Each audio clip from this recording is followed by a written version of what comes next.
জিএনএমৰ entrance পৰীক্ষাত বহুতেই OMR sheet fill up কৰিব নোৱাৰে, যাৰ ফলত বহুত কেণ্ডিডেট ৰেজাল্টৰ সময়ত ৰেজাল্ট চাব নোৱাৰে। যদি OMR শ্বিট ফিল আপ কৰোঁতে ভুল কৰে তেতিয়াহ'লে কিন্তু ৰেজাল্ট লাভ নকৰিব। যেতিয়া কেণ্ডিডেট পৰীক্ষাৰ হলত বহিব তেতিয়া কেণ্ডিডেট OMR এনচাৰ শ্বিট লাভ কৰিব আৰু এখন কুৱেশ্যন বুকলেট লাভ কৰিব। কুৱেশ্যন বুকলেটত প্ৰশ্ন থাকিব আৰু কুৱেশ্যন বুকলেট নাম্বাৰ থাকিব। তাৰপিছত OMR এনচাৰ শ্বিটত এইখিনি ফিল আপ কৰিব লাগিব। এইটো মই উদাহৰণ দিছোঁ, এনেকুৱা OMR এনচাৰ শ্বিট লাভ কৰিব। ইয়াতে কেণ্ডিডেটৰ ৰোল নম্বৰ ফিল আপ কৰিব লাগিব, কুৱেশ্যন বুকলেট নাম্বাৰ, কুৱেশ্যন বুকলেটত লিখা আছে নাম্বাৰটো এনেকৈ ফিল আপ কৰিব লাগিব আৰু কুৱেশ্যন চিৰিজ বা কোড নাম্বাৰ এনেকুৱা পাব, ABCD এনেধৰণৰ পাব। তাৰপিছত OMR এনচাৰ শ্বিট লিখিবলৈ অপশ্যন থাকিব, এনেকুৱা চেম প্ৰচেছ হ'ব। এতিয়া মই কেণ্ডিডেটক উদাহৰণ দি বুজাই দিম। ইয়াতে লিখা আছে ৰোল নম্বৰ। ৰোল নম্বৰ ইয়াতে মই লিখিছোঁ এনেকুৱা। যদি কেণ্ডিডেটৰ লিখা থাকে এনেকুৱা তেতিয়াহ'লে পুনৰ লিখিব নালাগে, আৰু যদি এনেকুৱা ব্লেংক থাকে তেতিয়াহ'লে ৰোল নম্বৰ লিখি ল'ব লাগিব OMR এনচাৰ শ্বিটত। তাৰপিছত ইয়াতে চাব লাগিব 1। ইয়াতে মই উদাহৰণ দিছোঁ, ইয়াতে 1 লিখা আছে। ৰোল নম্বৰ ফাৰ্ষ্টৰ সংখ্যাটো 1 আছে আৰু এই 1ৰ তলত 1 ক'ত আছে সেইটো মই বিচাৰি তাৰপিছত চাৰ্কুল কৰিম, অৰ্থাৎ গোল কৰি দিম। ব্লেক পেন লৈ যাব লাগিব পৰীক্ষাত। ইয়াতে মই পেন দি ইৰেজ কৰি দিছোঁ, এইটো চাৰ্কুল কৰিছোঁ। তাৰপিছত ইয়াতে 2 নম্বৰ বক্সত লিখা আছে 2। 2 ক'ত আছে? এই 2ৰ তলত 2 ইয়াতে পাইছোঁ মই, এইটো মই পেন দি কলা পেন দি এনেকৈ চাৰ্কুল কৰিম যাতে বক্সৰ বাহিৰত নাযায়। 3 ইয়াতে 3 লিখা আছে, 3ৰ তলত 3 ক'ত আছে ইয়াতে মই বিচাৰি পাইছোঁ, ইয়াতে মই এইটো চাৰ্কুল কৰি দিম। তাৰপিছত ইয়াতে চাওক 8 নম্বৰ আছে, 8 আছে। 8 ক'ত আছে? 8ৰ তলত ক'ত আছে? ইয়াতে 8 পাইছোঁ, 8 এনেকৈ চাৰ্কুল কৰিছোঁ।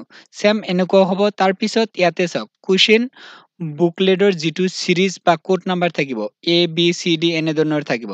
যদি কেণ্ডিডেট এ লাভ কৰিছে ইয়াতে এ লিখি ল'ব লাগিব, আৰু যদি লিখা আছে কোনো ধৰণৰ প্ৰব্লেম নাই। ইয়াতে মই এ লিখিছোঁ। এতিয়া কি কৰিব লাগিব? এ ক'ত লিখা আছে? এৰ তলত এয়া মই পাইছোঁ, এইটো মই বক্সটো এনেকৈ চাৰ্কুল কৰি দিম। আপোনালোকে ভালকৈ এইটো চাৰ্কুল কৰি দিব।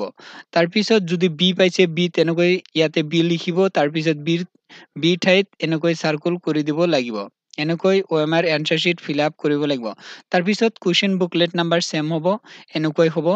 এনেকুৱা যদি বুকলেট নাম্বাৰ লিখা থাকে, কুৱেশ্যন বুকলেট নাম্বাৰ যদি লিখা থাকে কোনো ধৰণৰ প্ৰব্লেম নাই, আৰু যদি লিখা নাই তেতিয়াহ'লে নিজে নিজে এনেকৈ লিখি ল'ব লাগিব কুৱেশ্যন বুকলেটত লিখা আছে। সেইখিনি চাই এনেকৈ ফিল আপ কৰি তাৰপিছত ইয়াতে উদাহৰণ দিয়া আছে 2 আছে। এই 2ৰ তলত 2 ক'ত আছে? ইয়াতে আছে। এই 2টো মই এনেকৈ চাৰ্কুল কৰি দিম। তাৰপিছত ইয়াতে 3 আছে, 3 ক'ত আছে? 3 ইয়াতে আছে, 3 এনেকৈ চাৰ্কুল কৰি দিছোঁ। তাৰপিছত 6 আছে, এনেকৈ গোটেই কেইটা ফিল আপ কৰিব লাগিব। আৰু ইয়াতে লিখা আছে ভাৰ্চন কোড, মানে পৰীক্ষাত দিব। এইটো কুৱেশ্যন বুকলেট চিৰিজ হ'ব পাৰে, ABCD এনেধৰণৰ লিখা থাকিব পাৰে। মই যিটো কুৱেশ্যন বুকলেট চিৰিজ বুলি কৈছোঁ ABCD, কিন্তু এডমিট কাৰ্ডত লিখা আছে ভাৰ্চন কোড। এইটো যিটো question booklet series number ABCD সেইটো হ'ব লাগে। তাৰপিছত ইয়াতে উল্লেখ কৰিছে কেণ্ডিডেট পৰীক্ষাত কি কি লাভ কৰিব, ইয়াতে লিখাই আছে OMR এনচাৰ শ্বিট আৰু বুকলেট লিখা আছে এডমিট কাৰ্ডত, আৰু চিগনেচাৰ কৰিবলৈ তলত স্পেচ থাকিব কেণ্ডিডেটৰ। এতিয়া এনচাৰ কেনেকৈ ফিল আপ কৰিব লাগিব জনাই দিব। সাপোজ কেণ্ডিডেট 1 নম্বৰ প্ৰশ্ন কৰি আছে। 1 নম্বৰৰ কোনটো শুদ্ধ? সাপোজ C নম্বৰটো শুদ্ধ, তেতিয়াহ'লে কি কৰিব লাগিব? এই চিত এনেকৈ ৰাউণ্ড কৰি দিব লাগিব যাতে বক্সৰ বাহিৰত নাযায়। ভালকৈ চাই ল'ব। তাৰপিছত 2 নম্বৰৰ সাপোজ এ আছে, এ এনেকৈ চাৰ্কুল কৰি দিব লাগিব। যদি শুদ্ধ উত্তৰ এ হয় তেতিয়াহ'লে এনেকৈ মানে এইটো চাৰ্কুল কৰি দিব লাগিব, শুদ্ধকৈ কৰিব লাগিব। আৰু ইয়াতে চাই লওক শুদ্ধ মেথড, ইয়াতে উদাহৰণ দিয়া আছে, এইটো শুদ্ধ হৈছে। ইয়াতে চাওক বক্স যদি আধা হৈছে, আধা এনেকৈ ফিল আপ কৰিছে, আধা যদি এনেকৈ বাকী থাকে তেতিয়াহ'লে ৰং এইটো ভুল হ'ব। এনেকৈ মানে ফিল আপ কৰিব লাগে, উদাহৰণ দিয়া আছে। এই ভিডিঅ'টো শ্বেয়াৰ কৰি দিয়ক, যিসকলে পৰীক্ষা দিব বিচাৰিছে শ্বেয়াৰ কৰি দিয়ক, সিহঁতে যাতে শুদ্ধকৈ ফিল আপ কৰিব পাৰে পৰীক্ষাৰ হলত।